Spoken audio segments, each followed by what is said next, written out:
strong possibility.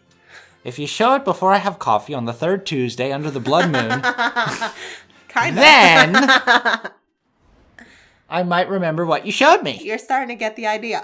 Uh-huh. All right, welcome back to Child of Light. You had a thought and you wanted to go deeper, did you? Deeper. All right, well, I'll blind this little bastard. We'll get into battle. And you explain your philosophy. Yeah, so we were talking about a game where you make moral decisions throughout the entire game. Yeah. So the reason why I don't think I would like that type of game, and now I've never played it, so I don't know if this is kind of what would happen, but morals are such a gray area. So that's something that you had mentioned before in the previous episode, is like we ride this very comfortable section of gray, where it's kind of like we all can agree like murdering people is wrong. Right. However, to have someone challenge that could be very uncomfortable. So I don't feel like it would be a fun situation. Right. So and I'm just going with murder because it's the most extreme. It's the easiest one to use. So to say like, okay, if you come across this character that is a murderer and you decide to spare him and he kills more people, how is that right compared to if you kill him and spare all of the victims that he would have later? So it's like making a moral choice like that could be very, very difficult when it comes to a game with like understanding the philosophical side of it. So I don't know how in depth it goes of like, this person stole something, kill them or spare them. And then it's like, okay, spare them. That crime wasn't so bad. Or like, this person murdered an entire family. But if you kill them, you are just as bad. That is not a morally correct thing to do. So having a game tell you what is good and what is wrong, I don't think is quite as appealing as they thought it would be. Well, it's very successful. It has its thing. And like, it was something new for a while. I just kind of didn't like how it took something very standard in RPGs and like moral choices. It was kind of like, this is wrong. You should feel bad.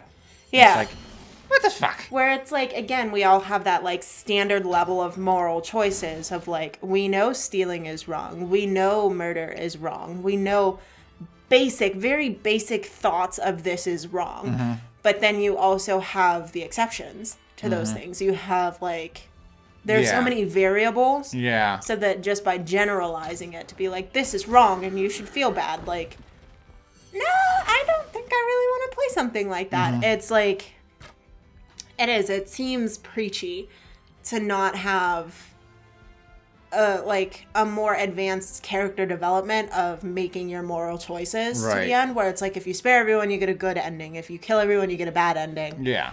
And it's like, there's no in between. There is no gray line. No, not really. And I definitely think as humanity, we need that gray line. We need to be able to make the choice of, does the end justify the means? You know, does this qualify as good or bad? Let's discuss it. Let's get a feeling for it. Not just like a standard cut and dry, this is wrong. Yeah. You know, that is my thought. Okay. So. I don't really have anything to add to it. Okay. I was just like, holy shit, yeah, you could. That's about right. And the main reason why I don't have much to add is that, like, I'm not a diehard Undertale fanatic, so I don't know. And I don't know fine. what it covers and again, how like, deep it goes. I won't know and more until importantly, I play it. I don't care. Yeah. See, it's just like one of those things I'm just curious about more than anything. It's not like I'm obsessed and now I need to play it and I need to know and I need to like write angry letters. Like, no, I'm just curious because you're right. It's a game. Like at the end of the day, it is a game. Yeah. Like, get off your high horse. It at the end of the day, you're a video game. It has people that don't like it, and that's fine. It is a game. So it's not like my moral standings are going to change because I'm like, well, the game told me this is wrong. So, like, at the end of the day, it's entertainment. Yeah, so. And sometimes entertainment needs to not get so pretentious. Yes. Because that can rub people the wrong way. Yes and no, because again, like, you're right, a lot of people like it. It has its audience, so just because it rubs you the wrong way doesn't mean it doesn't deserve to be in existence. That's just something that we won't play. You know what I mean? So it's just like the types of movies that I don't like to watch. It doesn't mean they don't deserve to be in production or anything. It just means I'm not going to watch it. You know? Okay. So, less is more. Yeah. When you're making a game, less is more. I think for us, for people like us, it's just like, Uh-huh. You know, more than anything else. But it's not worth like slamming it on Facebook. Be like, this game is dumb. No, I'm not doing that. This game is stupid and you should feel stupid. Like someone else. I don't do that. It's just like, if you want me to cover something on my channel, exactly. I'm going to be honest to my feelings and tell it like it is. Absolutely.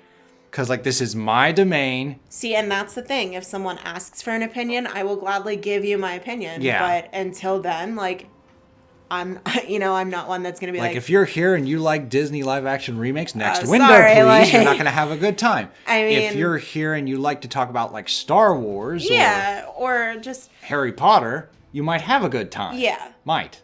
See, and, like, as for the live-action remakes, if you do enjoy them, that is fine, but personally, we do not. Right. So, like, we do talk shit on them a lot. Yeah. And we have our reasons, and I'm sure you have your reasons, so you guys like them as well. Yeah. But... again, we don't. So, and neither of us are right or wrong. It is an opinion because it is entertainment at the end of the day. Like, unless it's on my channel, then I'm right. Yeah. You're allowed to be wrong. It's fine. I'm allowed to be wrong on many things. There's some where I just won't admit it. Yeah, no. I'm just like, meh, no thanks. Yeah, it's cool. Like... at the end of the day, I'm with you. Like, I don't care much for the remakes. I understand your argument. I don't agree with your conclusion. Yeah, and that's basically fine. What it is. That's absolutely fine. That is... more people need to think that way, though, of, like, you are allowed to feel the way you feel. Understand I'm allowed to feel the way I feel. And there you go. Agree to disagree. It's like Move on. It's like Teen Titans, when Beast Boy's like, hey, how come you don't eat tofu? I respect that you don't eat meat. Please respect that I do not eat fake meat. That was a show ahead of its time. Yeah. Well, me and Wesker both enjoy tofu, so. Well, go enjoy your fake meat.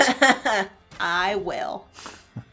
So okay. Will Wesker. So philosophy aside. Philosophy aside, that that took enough time, but that was just a thought. Well, back to the death at hand. Finn is dead. Yeah, Finn's gone. That is morally reprehensible. Gotta take care of this guy. I guess you said something funny. I thought it was clever. I didn't catch it. So... selective hearing. Yup. Yeah, you're deaf in one ear. I'm just like, I'm sorry, did you say something? Oh no, my favorite is when you respond, but you like didn't hear me, but you still responded. Oh, you mean like when I show you a meme and you respond, and then 2 days later you show the meme and post it? Be like, I thought it was funny. What'd you think? I'm like, I showed it to you 2 days ago. Okay, you know how many memes I look at in a day? A lot more than me, apparently. It's also when did you show it to me? Because you show me memes when I'm sleeping. Sometimes. I'm not going to remember. You just wake up and go, turn your brightness off, you stupid ass. I know, I'm not going to remember once I wake up that I've seen the meme. Well. Also, if you show me before I've had coffee, there's a strong possibility. If you show it before I have coffee on the third Tuesday under the blood moon, then I might remember what you showed me. You're starting to get the idea. Uh-huh. Fun fact for all you writers and creative types, people with ADD, when they drink coffee, it simulates like a stabilizer. Simulates or stimulates? Simulates. Oh, okay. So it's almost like you don't have to take ADD medications or like alternative ways to focus. No, just have a bunch of caffeine. Yeah. It'll it calms you down the way that a medication would. Mm-hmm. So that's why I can drink coffee and then go to sleep. Well. Aren't we proud of ourselves? No. I can't drink coffee at all. I wonder what you would be like if you had coffee. I'd probably have to buy new windows. I'd have to put new windows in the house. I feel like you would literally bounce off walls. Well, we know what happens when I drink a whole hot chocolate. Oh. Fire in the hole! Oh, no. I think you just drank it too fast. I liked it, though. It was so good. And then it, hit my lower intestine. I was like, you liked it. It did not like you. To the dump, to the dump, to the dump, dump, dump. Oh, no. I'm like, help! Help. Help! Oh, man. You rolled on him this Okay, so I accidentally burritoed myself in blankets, and I was trying to unwrap myself, and I was struggling, and I rolled over onto the cat, and he was not happy. Wow. It actually sounded like he said help. I was like, I get it. I need help too, bud. Because, he doesn't scream. He just sounds so disgusted when he gets, stepped on because he sleeps on the steps. He does sleep on the steps. It's so really if you annoying. step on him or if you roll on him, he just goes Yeah, he doesn't scream or anything. He just, Ouch. it's the saddest, well, guess I'll die here. I mean, he's an ancient suicidal cat anyway. He's like Eeyore. He is a Eeyore. Save me. I love him so much. I love that cat to pieces. But he is just an asshole. He's a goofball. And today, you were... Oh my God. I don't want to get into specifics, I was having the worst day. I have a lot of family health issues going on with some people in my family and that aren't just they're not doing well at all. And my car needed repairs, so I was already on the edge because I just fixed my car, and then the furnace wasn't working and we were cold. Yep. And then I'm literally standing after I ripped the thermostat off the wall and we couldn't get it to work again because I angry tore the thermostat off. Mm-hmm. And I'm standing in the living room crying, and then all I hear is just a fucking cat throw up in the kitchen.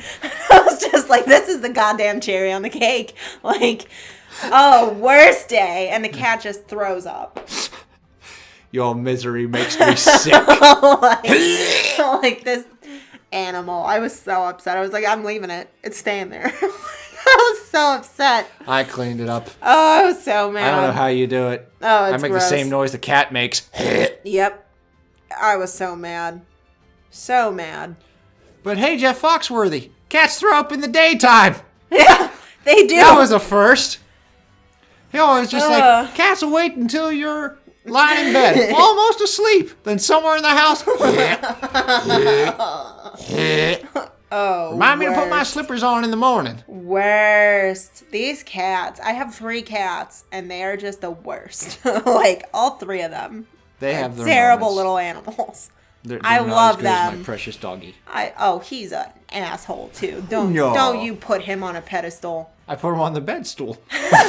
He licks his crotch more than any dog I've ever met in my life, and then comes over let me give you kisses. No thanks, buddy. I love you and I will pat your head, but I don't want you to kiss my face. He also likes having the mattress. Oh my God. And I almost died there, folks. This would have been a solo show. Worst. Because my little Wesky, he wanted to stretch a little bit. He's a Shiba. Yes. So he's a Shiba Inu. Mm-hmm. So for anyone that has seen our logo, that's the dog. Yes. It's a small dog. He's 30 pounds max. Mm-hmm. We have a queen-size bed. Why does the dog get half? And then you get half of that half. No, you get more than half of that half. I do not get more than half. Oh, you do. You inchworm me right off the edge. Slipped right in the middle. I am slithered right in the middle. Right off the edge. That's when I knew things weren't going well. Upset. And then it's Wesky slept well. And then it's I'll go to scoot him over.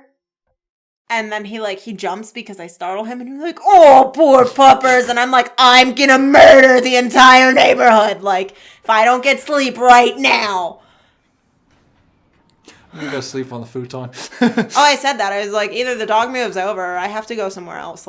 I'm tired. I am angry. I want to go to sleep. Oh, it was very clear. Either the dog moves or I move, and I just go. Whoop. Well, because it's like I don't want Wesker to like get off. He doesn't have to leave. Like he just doesn't need half the bed. He is a small dog. I agree. We're getting better at it. He is. He's gotten a lot better. He's understood that I sleep in a ball and he can sleep at the bottom side of my bed, like my side, because there is an entire quarter of the bed that he can have. Yeah, he gets there. That, but he also gets sleeping at the bottom of the bed. Yeah. On the carpet, which that's where I prefer him to be. That's the best spot for him. See, like just right by my slippers. Yeah, like I don't mind. He's your slipper protector, so my cats don't puke in your slippers. Exactly. So Milo doesn't. I've never had a cat puke in my shoes. I don't know where that came from. They're like drag queens. Are these your shoes? Blech. They just puke in the middle of the kitchen or off the side of the freezer. That's hilarious. She just hangs over like a hungover dad on a bridge, just like off the side. I hate it. These cats are assholes. Luna is the only one that doesn't puke, and she is still an asshole. She finds every other way to be an asshole. She's like, I will attack while you're puking, so that puke spirals like, I'm around hungry. the room. I gotta pee. Hey, I'm hungry. I know. What's that? Don't jump in there. That's not a toy. Stamp. I love it. Every single morning I hear you like go into the bathroom and close the door behind you, and then I hear the door pop open and you just go, hey Luna. Like, howdy ho, neighbor. This cat does not understand what personal time is. No, it does not. She's just like, oh, you're in the bathroom? I'm in the bathroom too. Like, she does what she wants. And it's just like, you done? You flush? Come to the food bowl. I know. I can see the bottom. That was really funny, though, listening to you communicate to her this morning of like, all right, Luna, give me a minute. I hear you washing your hands, and she's just, meow, meow. Like, I hear her run, because she sounds like a buffalo. Yep. Run out through the hallway, and I hear her stop. Like, she doesn't go down the steps yet. Right. And, like, the water turns off in the bathroom, and then I hear, meow, meow. And then I hear you being like, okay, I'm coming. Like... We have adhered to the rules of an 8-pound cat. Yes. Like, she runs the household. I've learned. I think she should pay rent. That'll be the... Oh, come on. You dodge my counterattack? Oh, come on. So how do you feel about turn-based RPGs where battles are like 6 minutes long? Ooh, that's nice. Finally, a paralyze that works. Ooh. Nora's petrify works. Halt the presses. I couldn't get any of her moves to work. Wow. She would always get interrupted. Ouch. That's unfortunate because she's actually very useful. Oh, I believe it, because a lot of the like skills that she has they manipulate sound useful in battle, but I could never get it to work. Like, she's not powerful, but she can manipulate the time bar in your favor. Yeah. Which really helps when you have monsters that constantly want to juggle you and keep interrupting you. Let me tell you. Let me tell you. All right. What we got here? Yeah, I want to get the light ray all. Next level, I can get the light ray all. And then I will obliterate all the shadows. All the shadows. That's what started this frickin' philosophical topic. All I was hey, I'm going to get a spell that obliterates all the darkness. And then you're going to be like... I was like, well, how about here? I can't help it. Let me tell you a story about my philosophy of light and dark. I'm either extremely goofy or way too intense. No in between. Nope. No in between. And we're just about 1 year into this relationship. So you've lasted a while. I've lasted close to a year, yes. Well, then we are going to talk more about it maybe in the next one. All right, we'll do that then. We'll see you guys in the next part where we will, continue some battles and battle it out. Talk about light and dark. Light and dark.